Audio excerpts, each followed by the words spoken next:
Namo Vasudevaya. Om Namo Bhagavate Vasudevaya. Narayanam Namaskritya Naram Jayam Narottamam Devim Saraswatim Vyasam Tato Jayam Didayat. Nashtu Prayeshu Bhadreshu Nityam Bhagavata Sevaya.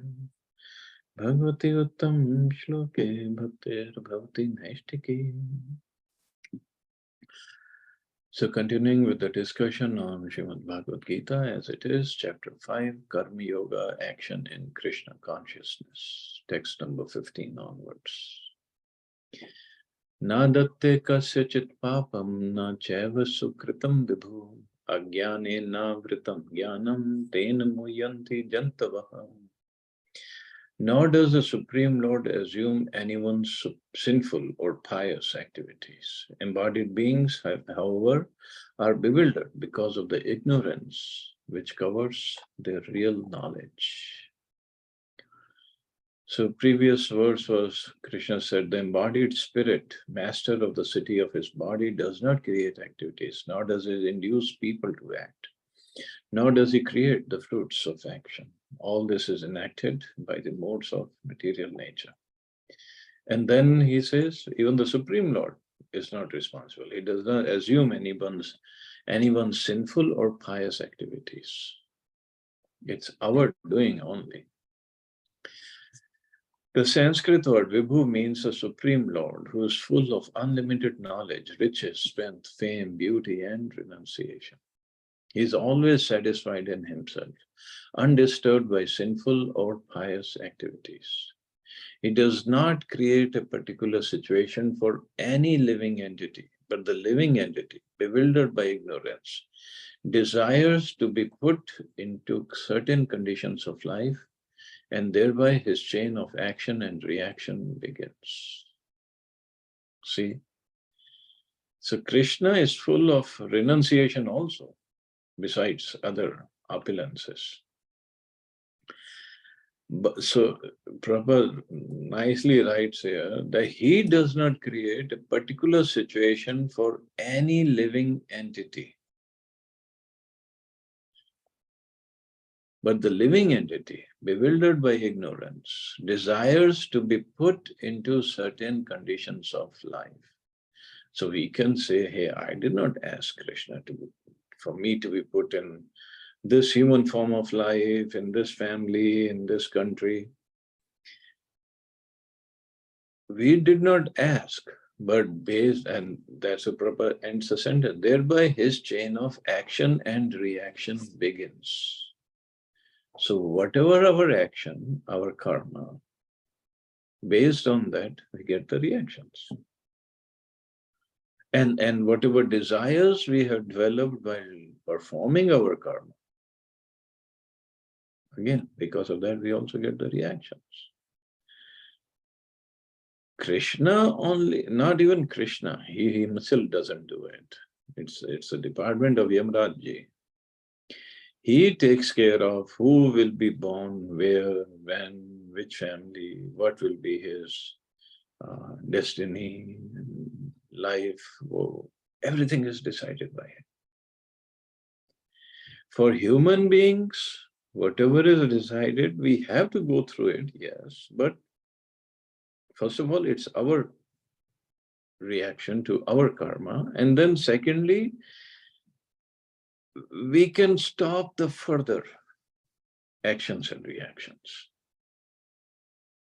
Even in this life, to a certain extent, of course, we cannot change it. We do our bhakti and then Krishna can take over and change it. But that's about it. This all we have control over, that's all. And we think we are the big controllers. First of all, whatever action, anything happens in our life, all we get to do is desire. And if it is strong desire, it is sanctioned by Paramatma, and the three modes of nature take over and make us do the activity. And then we get the reaction. And in this life, whatever we're going through is actions and reactions of the actions of this lifetime or previous some lifetimes. That's all. But we get so entangled into all this, and nobody wants to go through some painful reactions. Obviously, nobody wants to suffer, but we all go through that. And this is what Bhagavatam says. We pray for the sinful reactions or the sufferings to be over. But Bhagavatam says, just like sufferings did not come into our life by our asking. We don't pray for suffering, but they come. So similarly, the good times will also come on their own when they were scheduled for. Prayers for good life, yes, that can be considered pious activity. It can help to a certain extent. And whenever, I don't know when it is going to help, there's no guarantee that it will help this lifetime only. And we all want good times. Nobody wants disease. Nobody wants to lose money, lose job, or anything else. But it happens. So good times, whatever is destined for in this lifetime will also come, and whenever they are scheduled for. So the best person is, he understands this. What is this? Nonsense, actually. Why I have to go through all this? And this good or bad times has nothing to do with the soul. Soul does not suffer or enjoy in this material world. Soul is beyond that. So the intelligent person will say, why? Okay, in this lifetime, I've seen enough, I've done enough, I have gone through enough. I just don't want any more lives, no more material lives. Let me go back to the spiritual world. Here Prabhupada says, a living entity is by superior nature full of knowledge. Nevertheless, he is prone to be influenced by ignorance due to his limited power. The Lord is omnipotent, but the living entity is not. The Lord is Vibhu or omniscient, but the living entity is Anu or atomic. Because he is a living soul, he has a capacity to desire by his free will. Such desire is fulfilled only by the omnipotent Lord. And so, when the living entity is bewildered in his desires, the Lord allows him to fulfill those desires. But the Lord is never responsible for the actions and reactions of the particular situation which may be desired. Actions and reactions of the particular situation which may be desired. Because living entity desired, Krishna is not forcing him. Sometimes we see our ignorance. Oh, Krishna has given me the desires. No, Krishna has not given us the desires. Everything comes from him, Prabhu. Everything comes from him. The capacity to desire comes from him. What do we desire? That's up to us.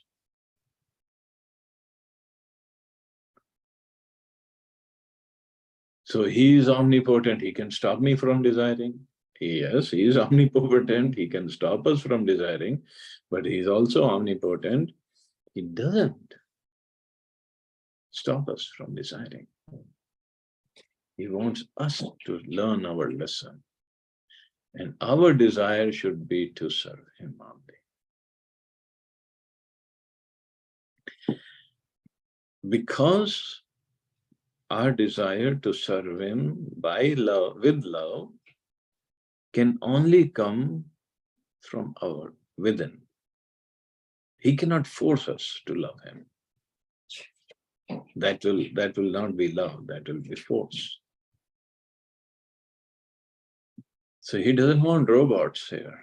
everything automated. So he is controlling everything. He is still controlling, but the desire, what we desire is not what he controls. It's up to us. Even while performing service, while doing bhakti, it's up to us what we desire.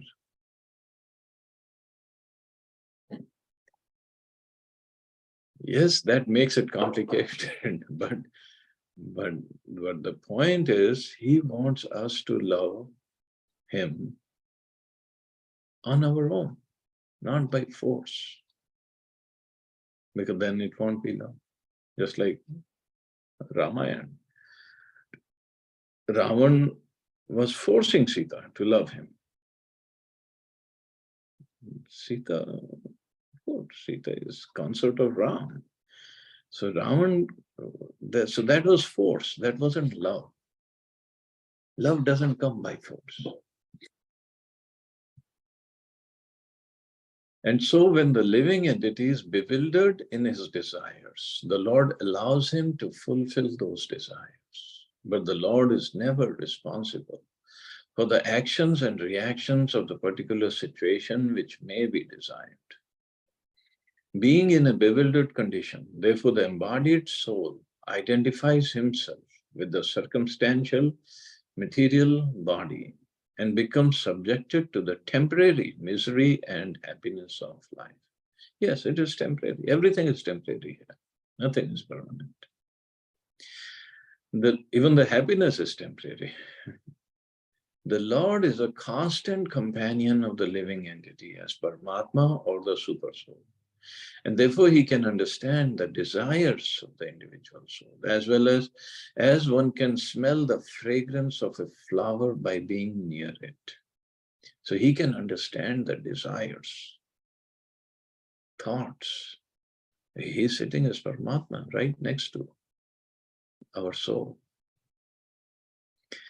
So he not only witnesses or keeps track of our actions, he also witnesses our thoughts, our desires.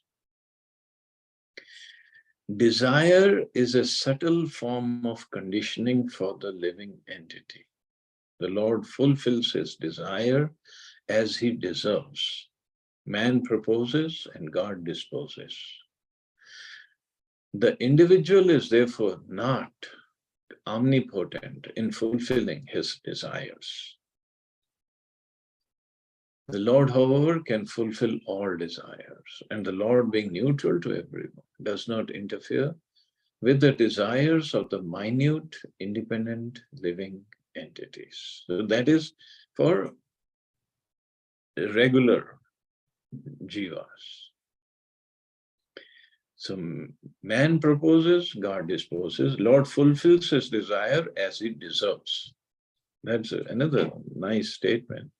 I can desire, say, I can desire to drive a Tesla today, to own a Tesla. But if I don't deserve, if I don't have a bank balance, so I'm not going to get Tesla. So I can desire anything, but not necessarily it will be fulfilled. They'll go in my account as unfulfilled desires. And some go in my account as partially fulfilled desires, not fully fulfilled. And some will be completely fulfilled. So those unfulfilled, partially fulfilled, those desires are still there in my account. And when I take my next body, next birth, those desires might come up in the forefront. And then while I'm in the new body, I'll have more desires, newer desires. And throughout my life, I'll be running after fulfilling those desires. And then when I fulfilled, and newer desires come up. There's no end to it. So this is what material desires are. But what happens to devotees? However, when one desires Krishna, the Lord takes special care and encourages one to desire in such a way that one can attain to him and be eternally happy. Option is still there. It's not that option goes away. For one who's fully surrendered, yes, then he has no option. The Krishna doesn't give him any options. And even if he desires something nonsense, Krishna will not let him fulfill those things. When one desires Krishna, Lord takes special care and encourages one to desire in such a way that one can attain to him and be eternally happy. Because he knows we cannot be happy here. Only eternally happy for an eternal soul, that is only possible in Vaikuntha, in the spiritual world, not here. The Vedic hymns therefore declare, Esha uhi eva sadhu karma karyati tamyam ebhyo lokebhyo uninishite eshatu eva sadhu karma karyati yam adho ninishite. Okay. The Lord engages the living entity in pious activity so that he may be elevated to higher status of life or higher planets. The Lord engages him in impious activities so that he may go to hell. So what does it mean? The Lord engages. He's neutral.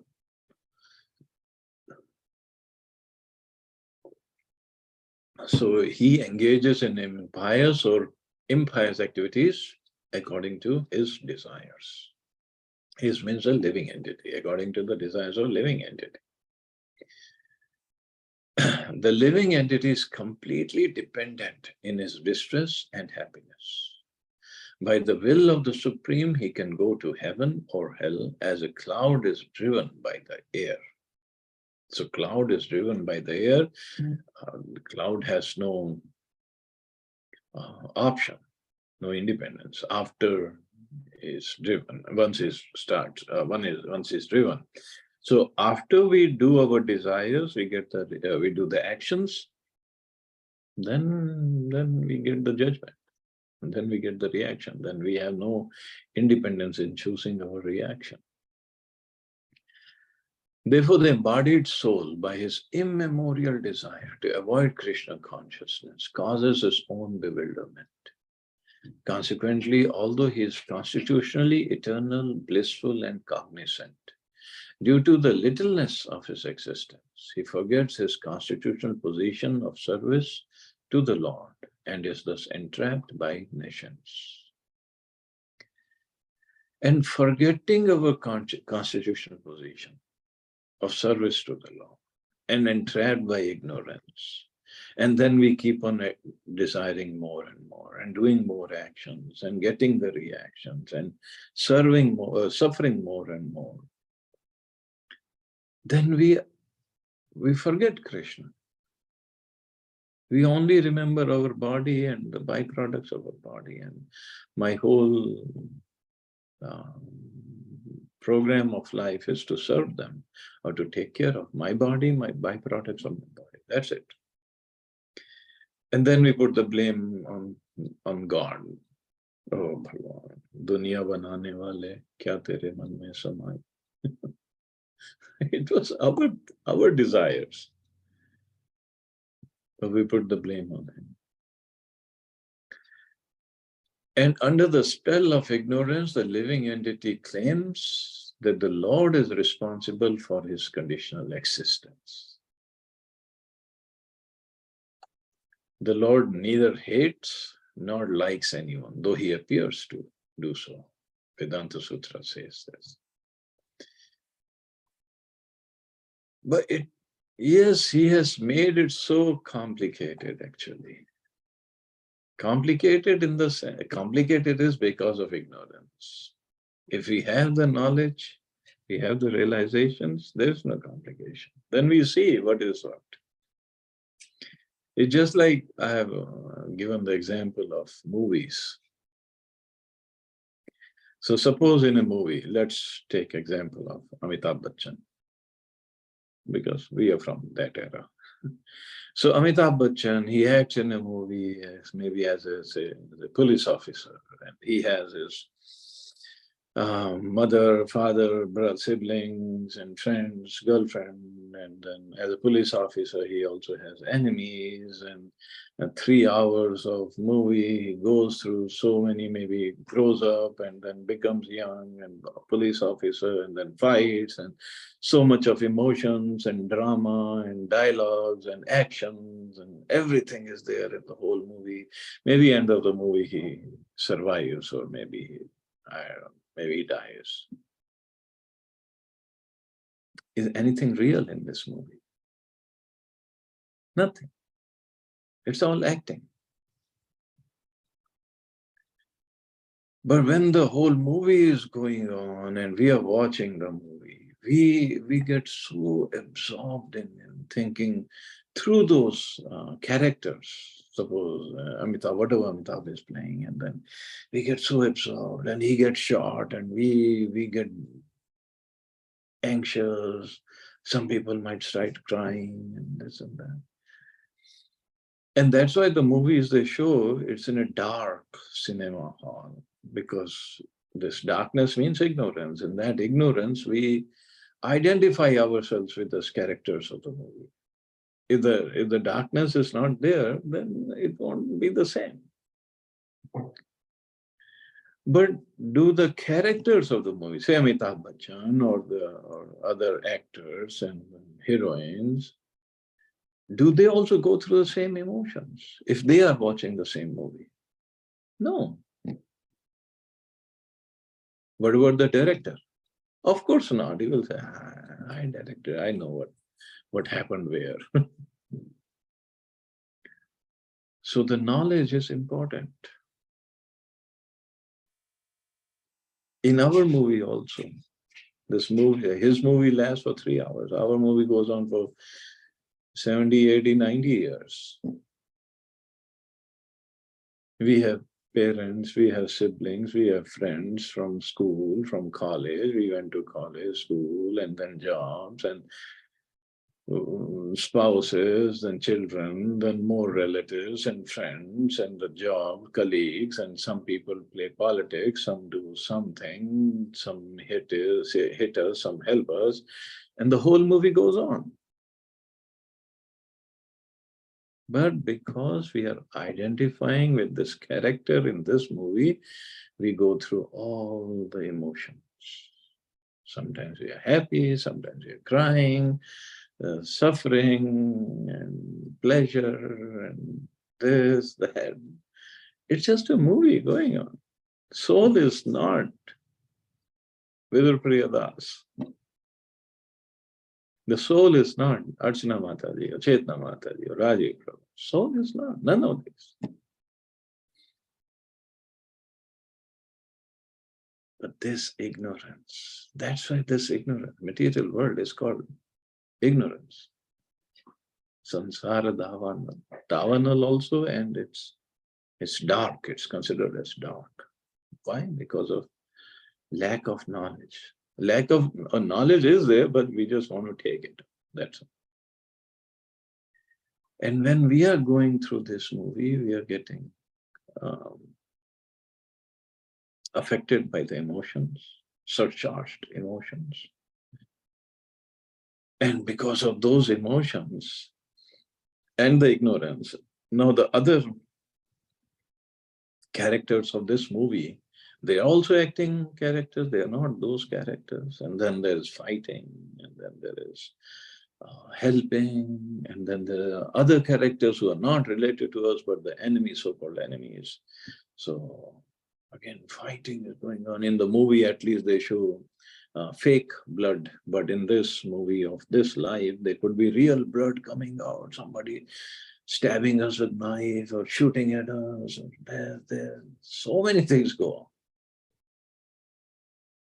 But it's not the real movie that we are supposed to be in. Here we are identifying, and then the ignorance, and then it goes on. Then while working in this movie, we have the actions, and then we get the reactions, and then we develop the desires. In that movie of Amitabh Bachchan, he has nothing to do with the desires. Not based on that desires, he'll get the next movie. But here, this movie that Krishna has created. And he is the director. Not through him. I mean, he has so many agencies to do the direction work. But when he sees us, what nonsense these guys are. Why are they crying? Why are they suffering? And not just him, those who have knowledge, when they see us, like sadhus, gurus, they can see directly through us. But we are so bewildered, we cannot understand their statements, the instructions. So now we are getting these instructions from Bhagavad Gita. So just sit down, maybe just sit down, go to a mall and sit down, go to a market, and let's look at everybody, how everybody is just running around, around. To make money, to enjoy the senses, to give pleasure to this. That's the whole idea, to enjoy the senses, whichever way they think it is the best enjoyment possible. Which they are not. They're all spirit souls. And that's why again and again this word comes, embodied soul, embodied soul. Soul which is inside a body.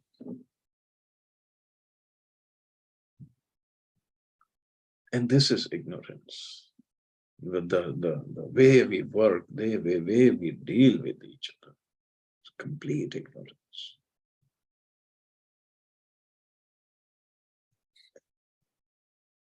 But now since Krishna has made it, his Maya has to be so sweet and enchanting and attractive because it's ultimately coming from Krishna.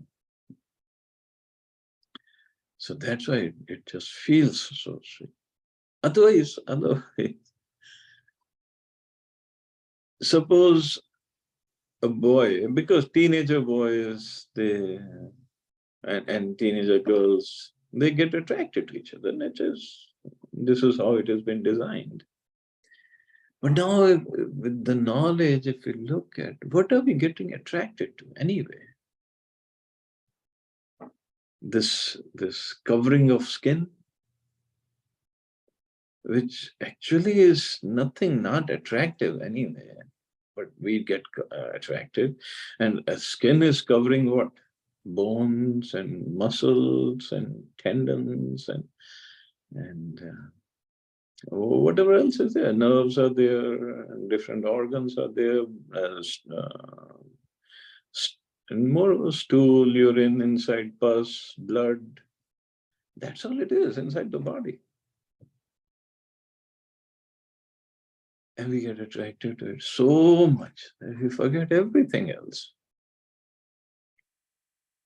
And all the movie songs that we hear, they describe the beauty in such a way. What is this beauty that we get attracted to?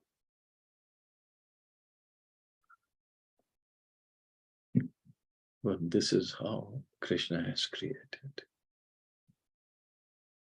And every person, every single person, and this is another beauty of Krishna's creation. I mean, basically it's a face that is different. Rest, the whole body is same. Men all are same. Okay, somebody could be taller, shorter, muscular, thinner, whatever, fat. That's about it. It's just the face, and similarly the ladies. So just the face that is different. And that's what we get attracted to. And on the face, what is it? Forehead, two eyes, nose, lips, ears, cheek, chin, hair. And within this only, he has created now what, 8 billion permutations, combinations. And there'll be many more coming in this only. And we get attracted to certain face, certain features, and that's it. If we get that, we'll be happy, at least for a while. And if we don't get, we'll be suffering, unhappy for a long while. This is ignorance, complete ignorance. And this is what sadhus, devotees, this is what their job is, to cut our attachments through the words. And this is what Krishna gives us Shastra. That's why it says Shastra and Shastra. They come from the same dhatu, same root. And the job is to cut. Cut what? Cut not our organs, cut the attachment to the material world. And develop attachment to the right place, to Krishna. But this bewilderment, ignorance is so strong. Oh my! That's why you say, "Om Gyan Timrandasya Jnananjana Shalakya." The Guru, he takes us from ignorance or darkness to light or knowledge. That's why I worship you, my Guru. And that's the real job of a Guru. Guru is not one who increases our attachment to material. It decreases it, it removes it, it cuts it.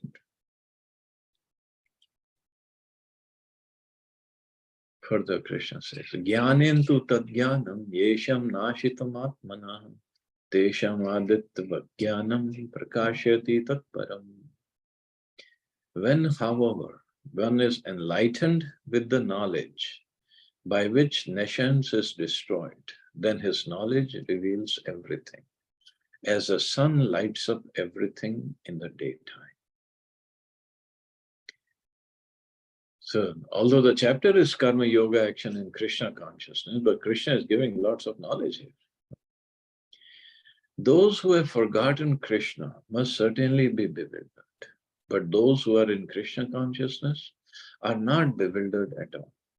It is stated in the Bhagavad Gita, Sarvam Jnanena Palavena Jnanagni Sarva Karmani and Nahi Jnanena Sadrisham.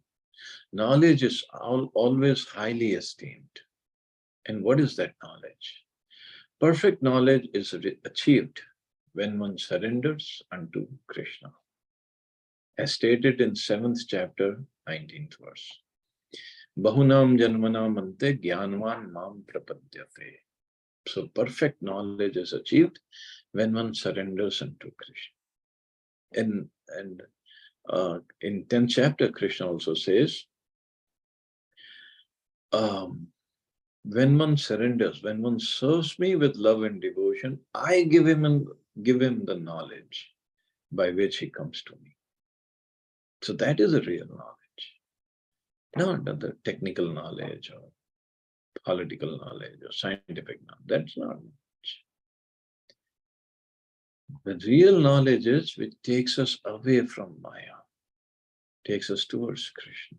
And when we start serving him, and then Krishna says, I give him the knowledge. So that will be the perfect knowledge, which comes right from Krishna. And when he is happy seeing our service attitude, then that knowledge is a perfect knowledge. But here also it is said, after many, many births, one who has after passing through many, many births, when one perfect in knowledge surrenders unto Krishna, or when one attains Krishna consciousness, then everything is revealed to him, as everything is revealed by the sun in the daytime. At night, when it is a dark night, we can have as big as a torchlight or whatever, huge spotlight. But that's only a spotlight. It doesn't reveal us everything. Or even torch cannot reveal everything. It can just show us a path. That's about it. The real knowledge comes when the sun rises in the morning. Then we can see everything. So the torchlight is good. It gives us some light, but it doesn't reveal us everything. So So little bitty knowledge here and there in ignorance, it can help to a certain extent, but that's about it. But the real knowledge is when sun rises, or when the knowledge comes from Krishna, the spiritual knowledge. That is a real knowledge. The living entity is bewildered in so many ways. For instance, when he unceremoniously thinks himself God, he actually falls into the last snare of nations. That is, those who consider we all are God, everybody is God. So that is the last snare of nations, last snare of Maya, last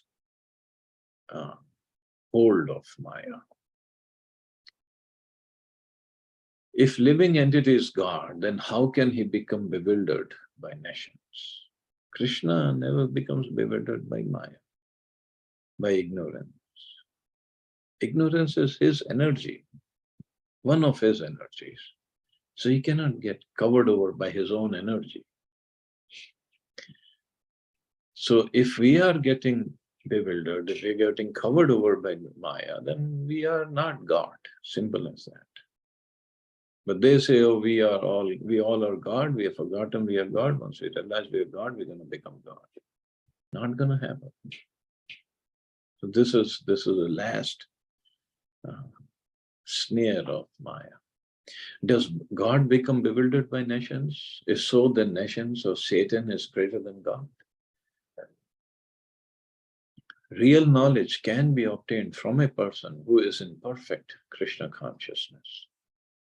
Therefore, one has to seek out such a bona fide spiritual master and under him learn what Krishna consciousness is. For Krishna consciousness will certainly drive away all nations as the sun drives away darkness.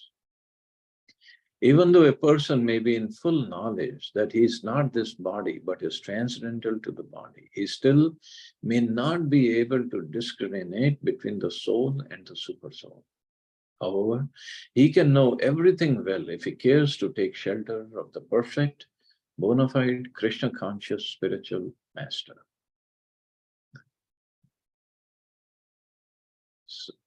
So if he cares to take shelter of the perfect, so taking shelter of the perfect, bona fide spiritual master, it doesn't just mean, okay, I'll sit in the same cave as my guru does. No, it means to follow the instructions.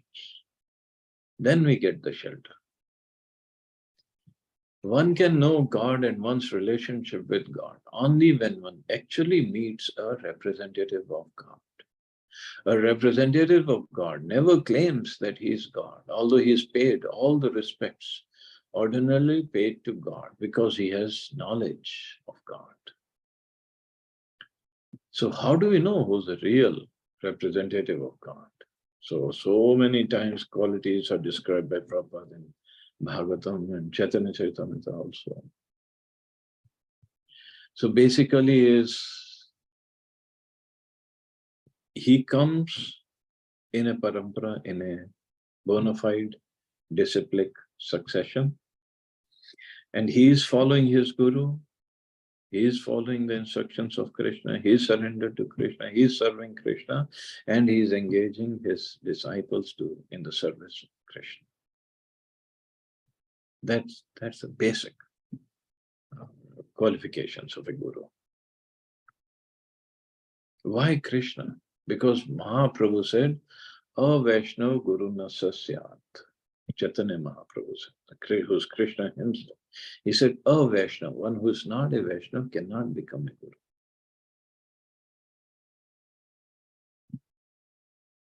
Heavy statement. One has to learn the distinction between God and living entity. Lord Shri Krishna therefore stated in second chapter that every living being is individual and the Lord is also individual. There were all individuals in the past, they are individuals at the present, and they will continue to be individuals in the future, even after liberation. At night, we see everything as one in the darkness. But in the daytime, when the sun is up, we see everything in its real identity. Identity with individuality in spiritual life is real knowledge. So when we don't have this knowledge, we see everybody as one. Uh, that means we are in ignorance, as Prabhupada said. At night we see everything as one in the darkness because we cannot see the variety. We cannot see the individuality. We cannot see the difference. But actual knowledge, so we see the difference, but at the same time, there is one individual, there is one common thing is we all are spirit souls. And every spirit soul is divine, no doubt about it. But now we have the body and the consciousness and everybody acting according to their karmas, and it just very complicated. Anyway, I guess I can stop here. See anybody has any questions or comments. Thank you, Prabhuji. Very nicely explained. Thank you, Mata.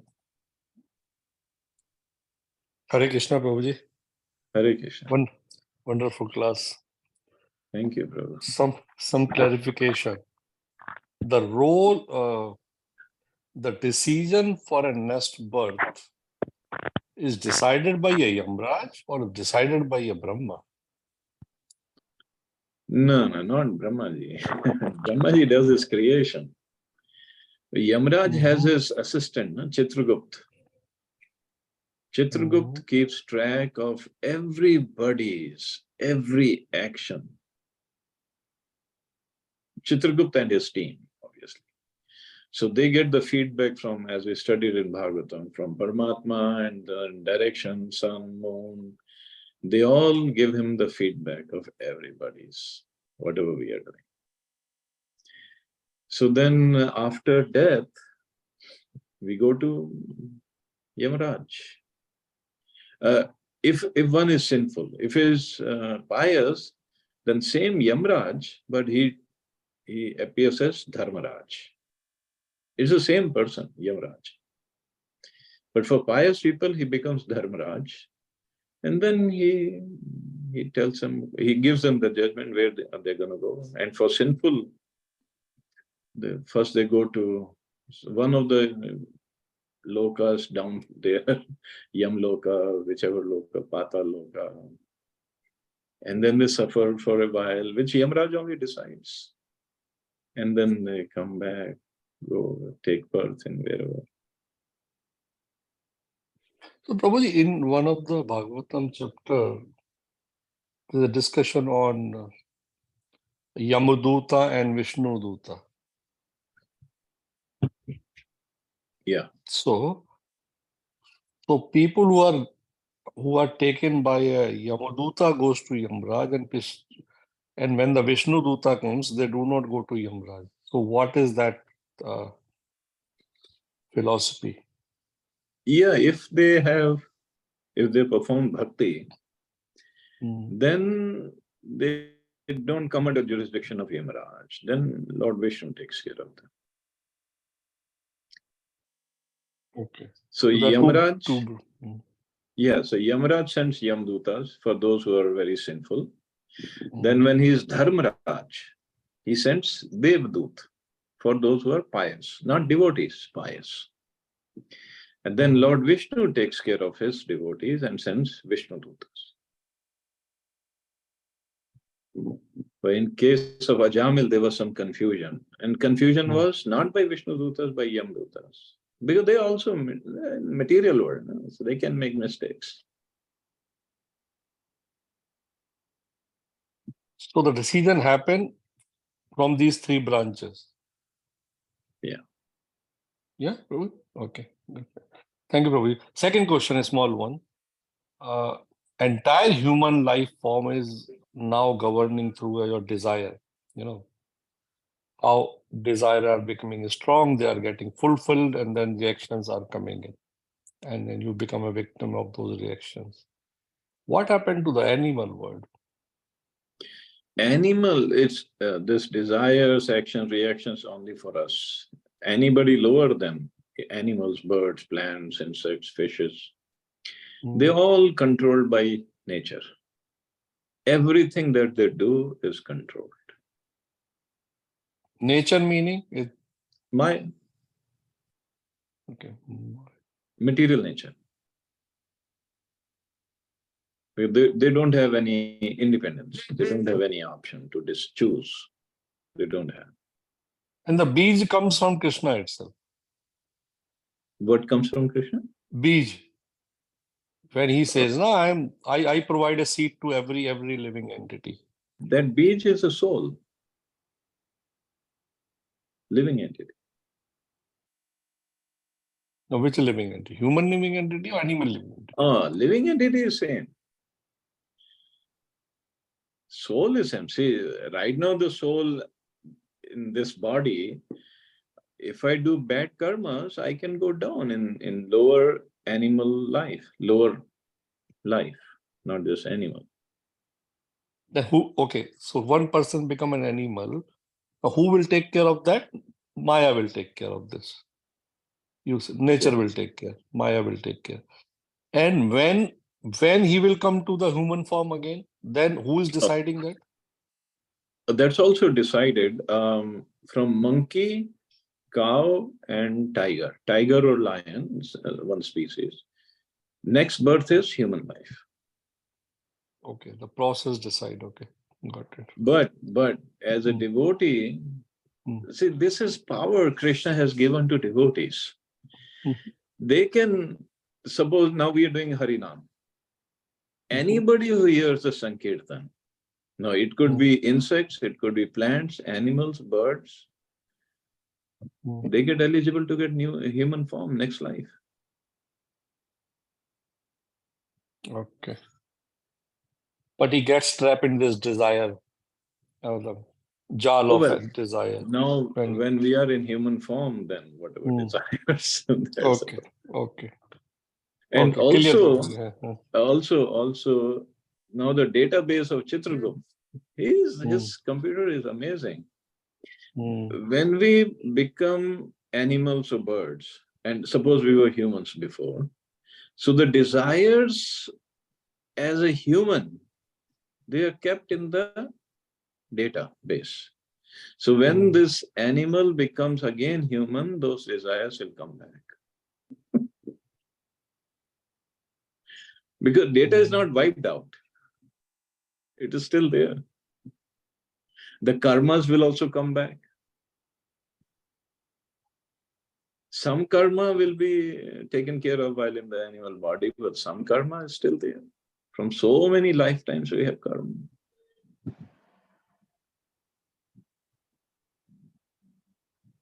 So that is why it is said that when somebody does a meditation, don't desire, just be shown. I mean, there's no thought should come in their mind. I mean, that's the philosophy of that meditation philosophy. Yeah. True, but Prabhupada said, or in Bhagavatam, he said, to desire to be, it's also a desire to be desireless.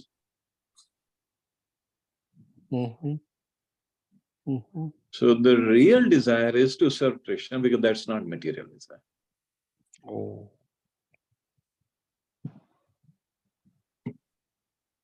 Because this body, everything belongs to Krishna, coming from Krishna. It's his energy. So our job is to serve him, not to become desireless. That's also desire in the end. So if somebody has a desire to serve Krishna, so he can keep on serving any of the planet, either earthly planet or upper planet or Golok planet, whatever. The desire is one. Yeah, desire is only to serve Krishna.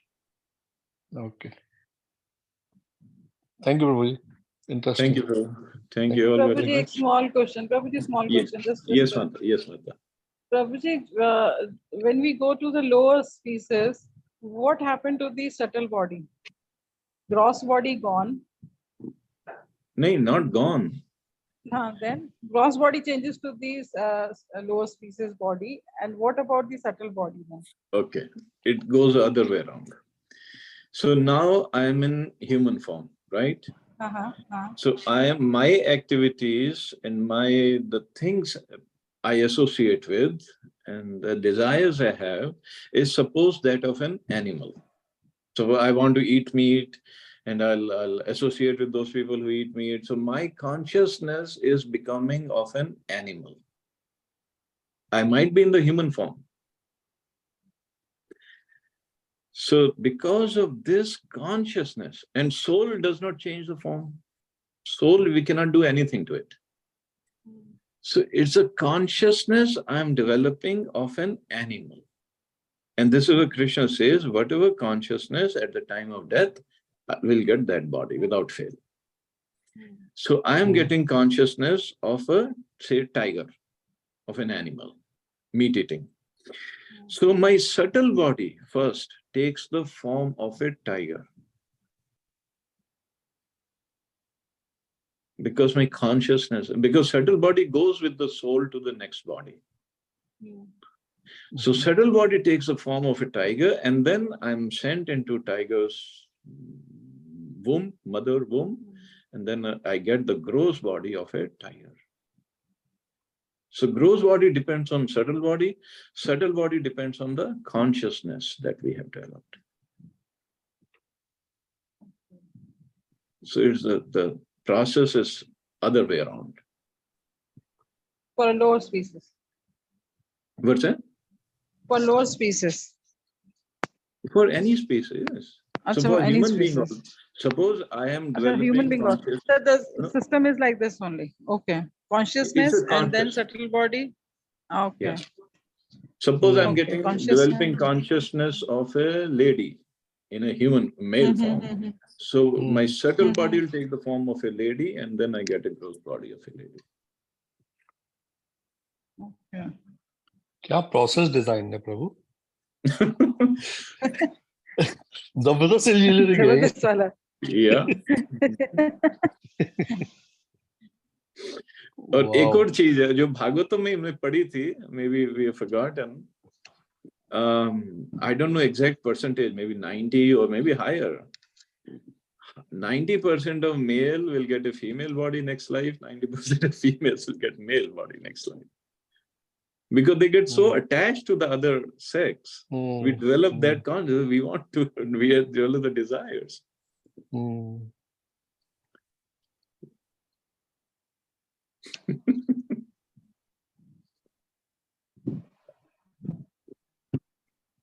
है complex है.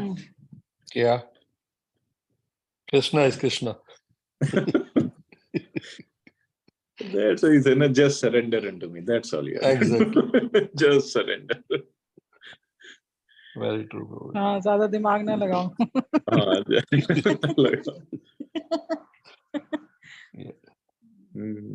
Chalo, you all have a safe and Yeah. wonderful Okay. day. Thank Thank you, you, Prabhuji. Prabhuji. Hare Hare Krishna. Krishna. Jai Shri Prabhupada.